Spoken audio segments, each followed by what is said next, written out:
अस्सलाम वालेकुम students, hope so you are fine. आज का जो हमारा क्वेश्चन है जो हमने डिस्कस करना है ये HPLC एंड गैस क्रोमेटोग्राफी के रिलेटेड क्वेश्चन है।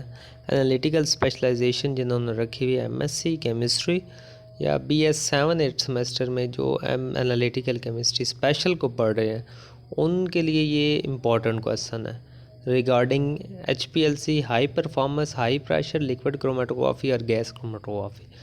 ये पंजाब यूनिवर्सिटी में 5-6 दफ़ा पूछा गया है क्वेश्चन ये है कि विच equipment you will suggest for the quality control monitoring of hydrogen in hydrocarbon in oil refinery। ये 2016 में आया है, 19 में आया है और ऑनवर्ड भी 21 में आई थिंक आया है। तो इसका आंसर ये है, ये इसके लिए टेक्निक जो सी है ये गैस क्रोमेटोग्राफी सूटेबल है। तो गैस क्रोमेटोग्राफी होती क्या है? गैस क्रोमेटोग्राफी क्यों हम कहते हैं, ये मैंने सारी अपनी प्लेलिस्ट एक गैस क्रोमेटोग्राफी की बनाई हुई है। उसमें मैंने सब कुछ gas stationary phase, mobile phase, इसका प्रिंसिपल वगैरह कॉलम्स को डिस्कस किया हुआ है। आप वहाँ पे जाके प्लेलिस्ट में देख सकते हैं। गैस क्रोमेटोग्राफी इसलिए इसको कह रहे होते हैं कि इसमें हम जो मोबाइल फेज़ यूज़ कर रहे होते हैं वो गैस होती है, ठीक है। अब gas chromatography has found a large scale application in monitoring of petroleum refinery, यानी पेट्रोलियम यानी जो हमारी क्रूड आयल निकल रहा होता है, जो क्रूड आयल को रिफ़ाइन करके डिफरेंट फ्रैक्शंस उसमें से निकाल रहे होते हैं, जो कि जैसे डीज़ल हो गया, पेट्रोल हो गया, ग्रीस हो गई, ये हम क्रूड आयल की डिस्टिलेशन करके, फ्रैक्शनल डिस्टिलेशन करके हम उसमें से डिफरेंट फ्रैक्शंस निकाल रहे होते हैं। तो गैस क्रोमेटोग्राफी ऑयल रिफाइनरी में, पेट्रोलियम रिफाइनरी में यूज़ होती है और फिनिश प्रोडक्ट जो फाइनल प्रोडक्ट होते हैं उनकी टेस्टिंग के लिए गैस क्रोमेटोग्राफी को यूज़ किया जाता है। अब इसका बेसिक जो डेफिनेशन है गैस क्रोमेटोग्राफी की वो ये है कि technique of separating volatile substance वो होते हैं जो इजीली वेपर्स में कन्वर्ट हो जाते हैं एट यानी कि लो टेम्परेचर पे, नॉर्मल टेम्परेचर पे वो क्या होते हैं, वेपर्स में कन्वर्ट हो जाती है। Technique of separating volatile substance and the substance that can made volatile, ऐसे सब्सटेंस जो कि वोलेटाइल हों या जिनको हम वोलेटाइल बना सकें by using mobile phase, I gaseous mobile phase is called gas chromatography.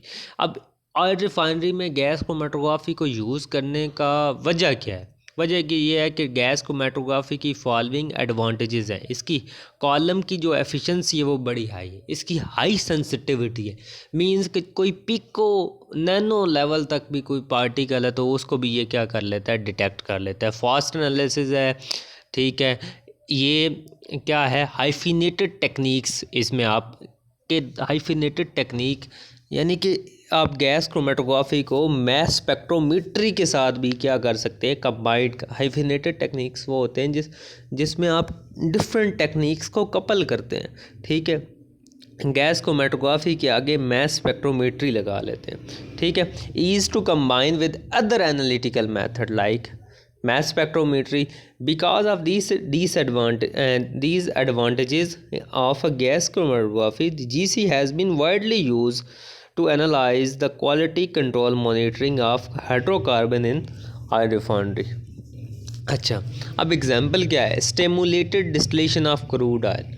The crude oil is compose of large number of, आपको पता है लार्ज नंबर ऑफ हाइड्रोकार्बन होते हैं और उसके हम फ्रैक्शनल डिस्टिलेशन करके डिफरेंट फ्रैक्शंस उसमें से निकालते हैं विद डिफरेंट कार्बन नंबर, यानी उसमें लार्ज नंबर ऑफ हाइड्रोकार्बन होते हैं, उनके कार्बन नंबर डिफरेंट होते हैं, यानी उसमें डिफरेंट नंबर ऑफ कार्बन्स होते हैं, giving rise to a broad range of boiling point. यानी आपको पता है, आपने छोटी क्लास में पढ़ा है कि 9th 10th में 11th 12th में आपने ये पढ़ा है कि पहले जो 5 का यानी एल्केन है, एल्केन के जो पहले 5 मेंबर हैं वो गैसेस हैं, 4 मेंबर, उससे ऑनवर्ड लिक्विड है, उससे ऑनवर्ड सॉलिड है, ठीक है।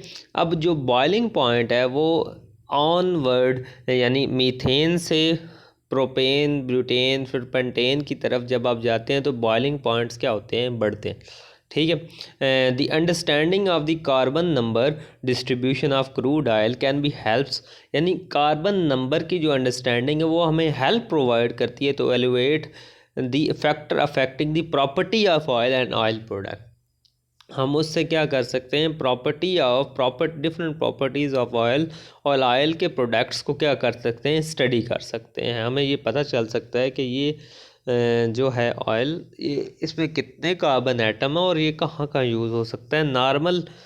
Normal true boiling point distillation, normal true boiling points distillation involve large procedure and costly, यानी नॉर्मल बॉइलिंग पॉइंट जो डिस्टिलेशन होती है वो कॉस्टली होती है और डिस्टिलेशन टेम्परेचर नॉर्मली लिमिटेड होता है।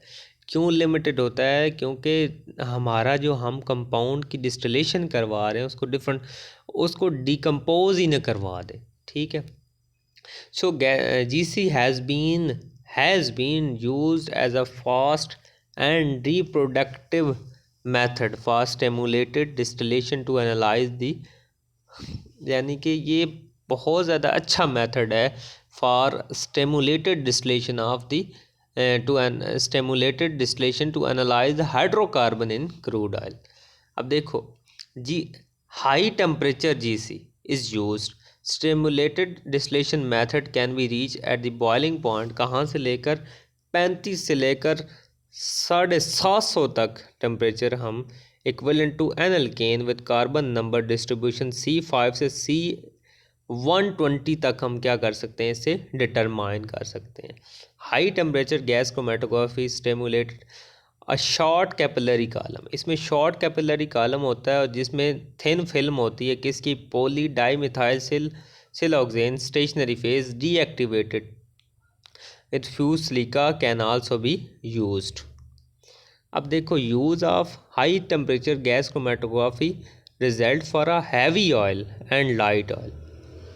ठीक है, हैवी ऑयल क्या होता है, स्टार्ट डिस्टिलेशन कहाँ पे, 200 से ज़्यादा टेम्परेचर होगा तो वह डिस्टिलेशन शो करेगा। Then for a light oil, अब यहाँ पे डिटेक्टर कौन कौन से यूज़ हो सकते हैं, फ्लेम आयनाइजेशन डिटेक्टर यूज़ होता है।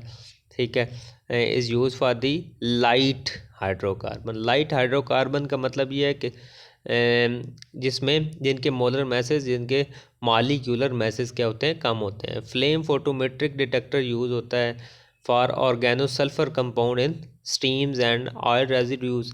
TCD PID are also used as.